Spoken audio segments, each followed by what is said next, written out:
자, 오늘의 시사평론, 시사평론가의 아주 미남이죠. 리얼 파트너스의 이승기 변호사 오셨습니다. 어서 오십시오. 예, 안녕하십니까. 예, 미남이라고 하는데 왜 웃으셨어요? 예, 너무 당황스러워서 잘 못 듣는 얘기를 여기서 또 공개적으로 방송에서 듣다니. 아니, 저도 이렇게 중간에 이렇게 우리 출경대 그 캠페인에 육각수 씨 잘생겼어요, 이게 들어가 있어요. 근데 제가 실제로 저는 보고 있지 않습니까? 예, 예, 잘생긴 것 같습니다. 아이, 무슨 말씀이세요? 이승기 변호사가 나도 잘생겼다는 얘기 또 생전 처음 듣네. 자, 첫 번째 이슈 전해주시죠. 예, 오늘 첫 번째 이슈는 돌아온 윤석열 사면초가 추미애입니다. 네, 법원이 어제 1일 윤석열 검찰총장이 추미애 법무부 장관을 상대로 신청한 집행정지 신청을 인용을 했어요. 예. 윤 총장이 즉시 대검에 출근을 해서 업무를 시작했다고 합니다. 예, 윤 총장에 대한 이제는 본안 소송이 또 윤 총장이 제기해서 진행 중인데요. 네. 이 본안 소송의 결과가 나올 때까지 직무 배제 명령을 임시적으로 효력을 정지시킨 겁니다. 이로써 윤 총장이 이제 직무 배제 일주일 만에 다시 업무에 복귀한 것인데요. 네. 복귀하는 자리에서 이제 기자들 앞에서 이런 말했습니다. 헌법 정신과 법치주의를 지키기 위해 최선을 다하겠다라고 소감을 밝혔고요. 또 추미애 장관에 대한 질문에는 이제는 답변을 특별히 하지 않았습니다. 네. 일단 이번 결정을 보면은 재판부는 윤 총장에 대한 합당한 징계 사유가 있는지, 그리고 직무 배제 및 징계 청구 과정이 적법했는지는 이번 사건에서 판단할 게 아니다라고 못을 박았습니다. 한마디로 추 장관이 제시한 윤 총장의 6가지 비리 혐의에 대해서는 그 진위 여부를 판단하지 않은 것입니다. 네. 대신 재판부가 좀 중점을 둔 것이 이번 직무 배제 결정이 윤 총장 개인이나 혹은 우리 사회에 돌이킬 수 없는 손해를 발생시키는지 여부, 그래서 시급하게 직무 배제를 해야 되는지 이 부분을 중점으로 살펴봤습니다. 네. 우선 윤 총장에 대한 이번 직무 배제 결정이 사실상 윤 총장 개인에게는 해임과 같은 이제 중징계의 그런 효력을 갖는다라는 그렇죠. 점을 전제를 했고요. 네. 그러면서 이런 말했습니다. 추 장관의 이번 조치가 검찰의 정치적 중립성 보장을 위한 검찰총장 임기제 2년인데요. 우리 법에서는 검찰총장의 임기를 2년으로 못 받고 있습니다. 이렇게 이런 임기제의 취지를 몰각하는 일인데다가 윤 총장 개인에게도 회복 불가능한 손해를 안긴다는 점에서 부당하다라고 판단을 한 거고요. 특히 법원이요. 검찰총장은 이 대통령에 의해 임명되고 이 과정에서 국회 청문회라는 검증 과정까지 거친다. 이런 점을 고려한다면 검사징계법상의 이 직무배제 규정은 함부로 남용돼서는 안 된다. 특히 법무부 장관이 검찰총장의 소위 인사권의 한 방식으로 이를 사용하지 않도록 엄격한 제한이 가해져야 된다라는 점을 강조했습니다. 결국 사실상 이번 직무배제 명령이 부당하다라는 점을 명확히 한 것이고요. 예. 또 그리고 그동안 추 장관이 윤 총장이 나의 말을 잘 듣지 않는다라는 표현을 자주 했습니다. 네. 하지만 법원은 이번 결정에서 검찰총장이 법무부 장관에 맹종할 경우 검사의 독립성과 정치적 중립성은 유지될 수 없다라고 했는데 전반적으로 법원이 검찰의 독립성 보장을 강조했습니다. 이를 반대로 보면 결국 추 장관이 검찰의 독립성을 좀 침해하고 있는 거 아니냐, 이런 입장으로도 해석이 됩니다. 법원 결정에 앞서서 이날 법무부 감찰위원회에도 윤 총장에 대한 추 장관의 징계 청구 및 직무배제 명령이 부적정했다고 만장일치로 이제 결정했다고 하는데, 예. 자, 이제 추 장관이 사면 초과 상황인 듯합니다. 예, 맞습니다. 법무부 감찰위에서는 이 대상자인 윤 총장에게 징계 사유를 고지하지 않은 점, 그리고 소명 기회를 부여하지 않은 점, 그리고 절차상 중대한 흠결로 윤 총장에 대한 징계 처분, 직무배제, 수사 의뢰는 부적정하다고 이제 만장일치로 결정을 했습니다.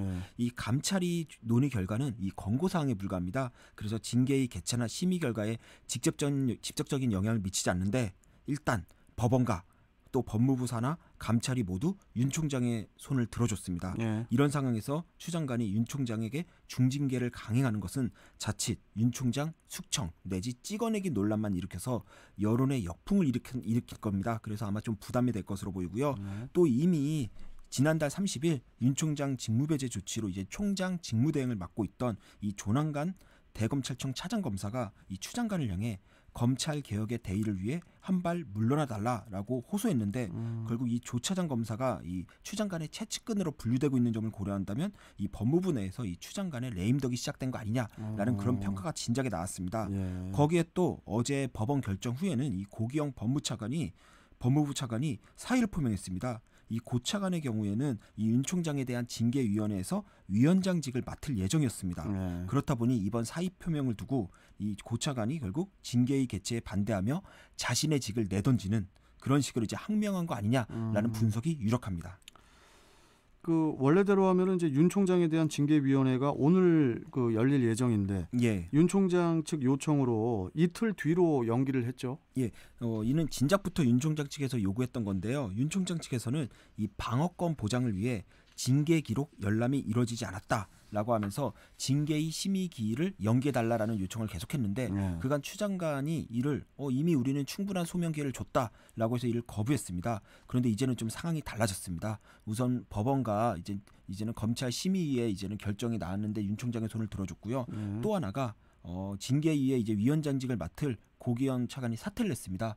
그럼 후임 인사를 해야 되는데 후임 인사가 과연 이게 이틀 뒤까지 빨리 이루어질지 좀 의문이라서 제가 볼 때는 이틀 뒤가 아니라 그 뒤로 또 밀릴 가능성도 있습니다. 네. 그런데 또 이러한 징계 절차도 또 큰 의미가 없어진 게 일단 주도권이 윤 총장에게 넘어온 이상 징계위가 언제 열리던 간에 이제 징계위원회에서 윤 총장을 중징계하는 거는 아마 상당한 부담이 될 것으로 보입니다. 그러겠죠. 이제. 당장 뭐 법원과 법무부 감찰위가 윤 총장의 손을 들어줬고 그리고 이런 상황에서 중징계를 내려봤자 어차피 윤 총장이 또다시 중징계의 효력을 정지해달라는 소송을 제기할 텐데 지금까지 나온 내용을 보면은 추 장관에게는 거의 승산이 없어 보입니다. 거기다가 지금 상황에서는 이 추 장관이 법무부 내에서도 영이 잘 서지 않는 좀 레임덕 상황에 온 것으로 보입니다.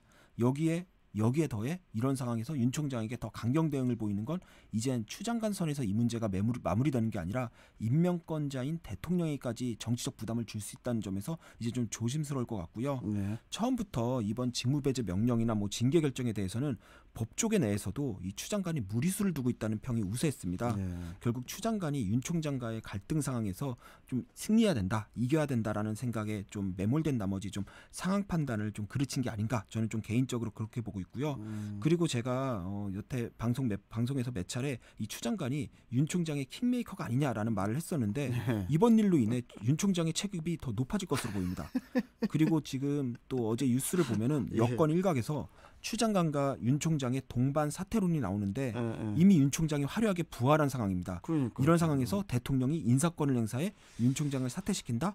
이는 오히려 윤 총장에게 기존의 강골 검사 이미지에 또 플러스로 순교자 이미지까지 심어준다는 데면서 오히려 더 늦은 감이 있습니다. 네. 그리고 추 장관을 사퇴를 또 시켜버리면 이 상황에서 결국 지금까지 말해왔던 검찰개혁이 윤 총장 속간에게 불과했다는 걸 스스로 인정하는 셈이 되니 사실 대통령 입장에서도 이제는 이게 쉽지 않게 된 겁니다. 네. 사실 이제 이 정도 상황이 되면은 청와대와 여당도 이제 추 장관의 이 거침없는 행보가 득보다 좀 실이 좀 있는 거 아니냐라는 점을 인지할 것 같은데 향후 좀 추 장관의 행보가 달라질지 아니면 문 대통령이 과감한 인사권을 행사할지에 대해서는 좀 지켜봐야 될 것으로 보입니다. 이거 참 올해 그 코로나19와 함께 추 장관과 윤석열 총장의 뉴스 같이 가고 있는 그런 느낌이 듭니다. 맞습니다. 자, 다음 이슈 전해주시죠. 다음 이슈는 심건 기준 완화. 이제 용문신도 군대 간다입니다. 용문신도 군대 갑니까? 맞습니다. 네, 국방부가 그 현역병 판정을 위한 신체 검사 기준을 낮추는 내용의 개정안을 어제 1일 입법 예고를 했는데요. 출산율이 줄면서 자연스럽게 입영 대상자가 이제 감소가 되니까 그 병역 자원을 확보하기 위한 것으로 보이는데 뭐 어떻게 그 바뀌게 됩니까? 그냥 한마디로 앞으로는 웬만하면 군대 간다 이렇게 보면 됩니다. 일단 문신 같은 경우에는 기존에는 이제 문신 부위나 정도에 따라 이제는 현역이 아닌 보충역 판정도 가능했는데 이제는 이에 상관없이 현역으로 입대해야 됩니다. 뭐 호랑이 문신이나 용 문신으로 온몸을 휘감아도 마찬가지인데 이는 좀 이해가 되는 게 이제 문신에 대한 부정적 인식이 과거에 비해 많이 완화가 됐습니다. 뭐 최근에는 문신을 일종의 패션으로 여기는 사람들도 있으니 이제 국방부도 좀 이제 시대에 맞춰 기준을 바꾼 것으로 보이고요. 그리고 시력이나 평발이나 체중 기준도 완화가 됐습니다. 대표적으로 이제 체중 같은 경우에는 지금은 이제 키가 175cm 기준으로 해서 저체중으로 52kg 미만 그리고 과체중으로는 102kg 이상이면 이제는 사회복무 요원 판정을 받았습니다. 근데 내년부터는 이 정도면은 현역으로 입대해야 됩니다.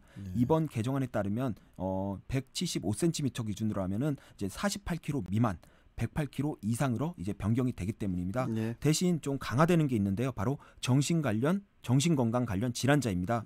앞으로는 이 정신건강 관련 질환자는 현재 증상이 없거나 경미한 일부 증상만 있는 이런 경우에만 현역으로 입영할 수 있도록 해 현역 입대문을 좀 좁혀둔 것입니다. 아마 제 예상인데 이제 그 아까 뭐 용문신, 뭐 호랑이 문신 이야기하셨잖아요. 이제 그런 친구들이 이제 군대를 들어가잖아요.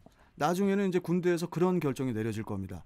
군대 부대 안에 레이저 지우개 하나씩 기계, 그러니까 그 타투나 문신을 지우는 그 요새 그 레이저가 있거든요.